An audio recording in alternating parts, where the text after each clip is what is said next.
Queremos partilhar a palavra de Deus. Estamos no mês da Bíblia e que bom, cada domingo, podermos ouvir a palavra de Deus que a igreja nos propõe na liturgia da palavra. E que possa alimentar nossa semana na nossa comunhão com Deus. E alimentar também outros momentos, se possível diariamente, que devemos ter em contato com as Sagradas Escrituras. Como disse São Jerônimo, ignorar as Escrituras é ignorar Cristo. Na liturgia, partilhamos a palavra de Deus. Invoquemos o Espírito Santo para a escuta do Santo Evangelho.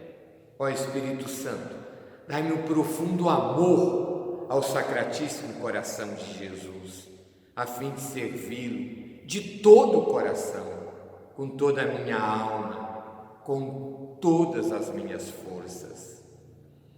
É o capítulo 7 do Evangelho de Marcos. Naquele tempo, Jesus saiu de novo da região de Tiro, passou por Sidônia e continuou até o mar da Galileia, atravessando a região da Decápole. Trouxeram então um homem surdo que falava com dificuldade e pediram que Jesus lhe impusesse a mão. Jesus afastou-se com o homem para fora da multidão. Em seguida colocou os dedos nos seus ouvidos, cuspiu e com a saliva tocou a língua dele. Olhando para o céu, suspirou e disse: Efatá, que quer dizer, abre-te.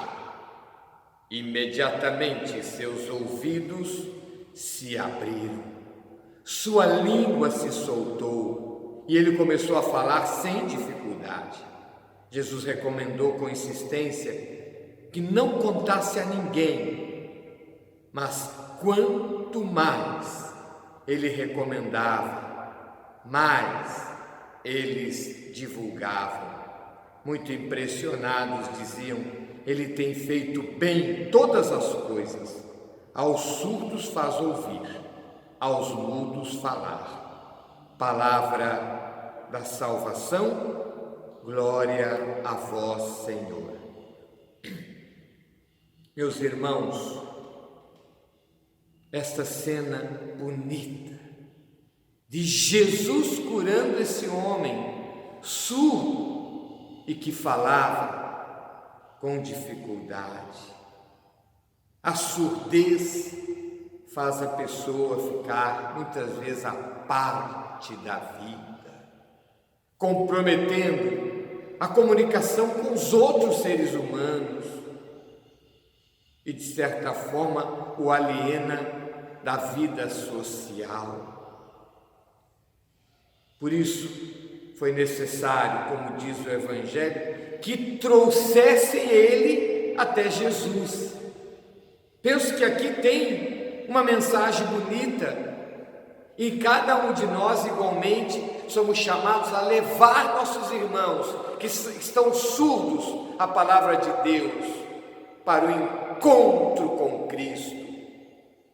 Essa passagem nos faz lembrar também o capítulo 2 deste mesmo Evangelho de Marcos, que narra 4 homens abrindo o telhado e descendo o paralítico na presença de Jesus, que o curou. É um exemplo, tanto esses 4 homens, como estes que trouxeram o surdo até Jesus, um exemplo de solidariedade evangelizadora. A evangelização, meus irmãos e irmãs, que também é interpessoal, a Evangelho Anunciante diz: pode haver forma de evangelizar tão sublime quanto de pessoa para pessoa. A evangelização é uma expressão muito forte de caridade fraterna. Agora, dia 28 de agosto, celebramos a memória de Santo Agostinho.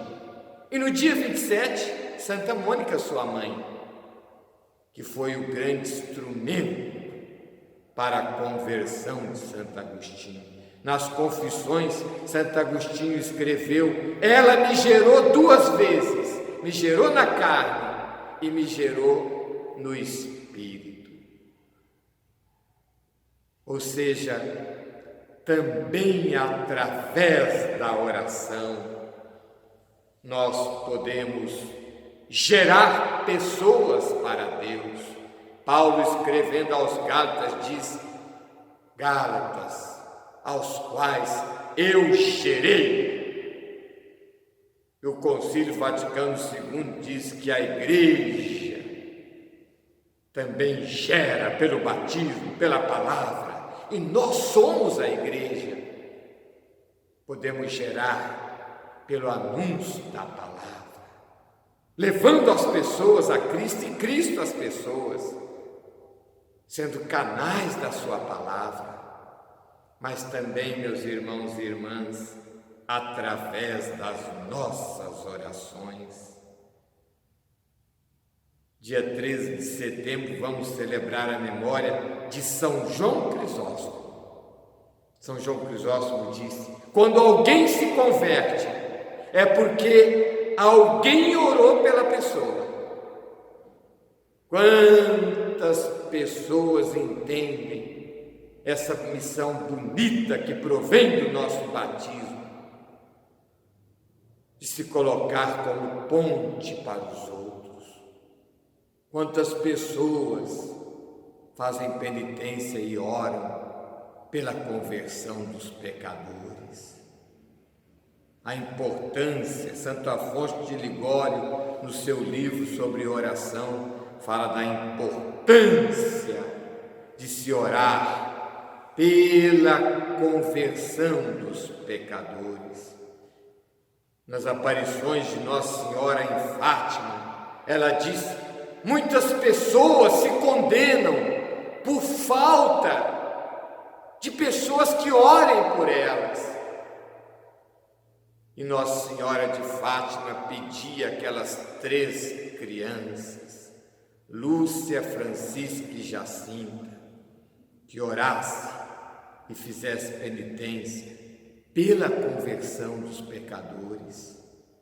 Também em Fátima, Nossa Senhora ensinou para as crianças esta oração que depois foi inserida entre os mistérios do Rosário. Ó Jesus, perdoai-nos,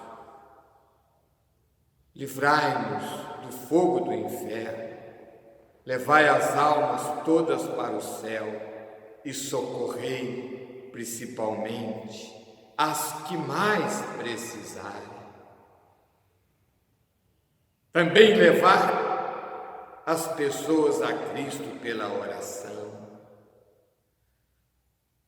Não devemos também, meus irmãos e irmãs, nos esquecer daqueles que nos precederam na morte. A importância, como ensinou a igreja sempre, da oração pelos mortos, pelas almas do purgatório. É uma expressão de caridade. A comunhão no corpo de Cristo não é interrompida pela morte. Quando professamos no creio na comunhão dos santos, também afirmamos essa comunhão que transpõe o limiar da morte. Podemos e devemos orar, sobretudo pelos de nossas famílias, mas por todos que nos precederam e necessitam de nossas orações, ou seja, sua partida, sua vida foi iluminada pela graça de Deus, mas faltou algo. E aí então as nossas orações podem muito bem completar. E a misericórdia de Deus, atendendo a nossa súplica pelos mortos, completa aquilo que faltou em suas vidas e eles entram na plenitude da comunhão com Deus. Eu me lembro de um diácono que veio conversar comigo uma vez e ele me disse algo muito interessante. Sinto, Padre, um apelo a orar e a orar pelos mortos. Eu tenho um quadro do Sagrado Coração de Jesus na minha sala e eu me ponho a orar. E na medida que eu vou orando, eu tenho como que uma visão interior, uma intuição espiritual de pessoas que me vêm claramente à mente, mas que nem as conheço. Elas entram no quadro do Sagrado Coração de Jesus, na minha visão espiritual. Ou seja, ele sentiu quanto estava beneficiando essas pessoas, tantas pessoas que nem conhece. Essa comunhão não é interrompida. Não é interrompida. A igreja tem muita prudência no seu ensino, na nossa comunhão, que não é interrompida com aqueles que nos precederam. Ela tem muita prudência para não confundir com outras doutrinas que não provêm do cristianismo. Por outro lado, ela afirma com convicção que essa comunhão não é interrompida. Então, isso é um ensinamento perene da nossa igreja para conosco. Quantas pessoas, meus irmãos, nesta vida, que estão como esse surdo e que precisa de outros que os leve a Cristo. Se a pessoa está vivendo a sua vida terrena, ela tem a grande possibilidade de ter um encontro com Cristo em sua vida, esse encontro transformador. Mas é preciso que seus ouvidos se abram para a palavra de Deus, como Cristo que tomou aquele homem à parte, tocou com os dedos nos seus ouvidos, cuspiu e com a saliva tocou a língua dele e olhando para os céus suspirou e disse: Efatá, que significa abre-te. Quantas pessoas alienadas do sentido mais profundo da existência estão surdas à palavra de Deus.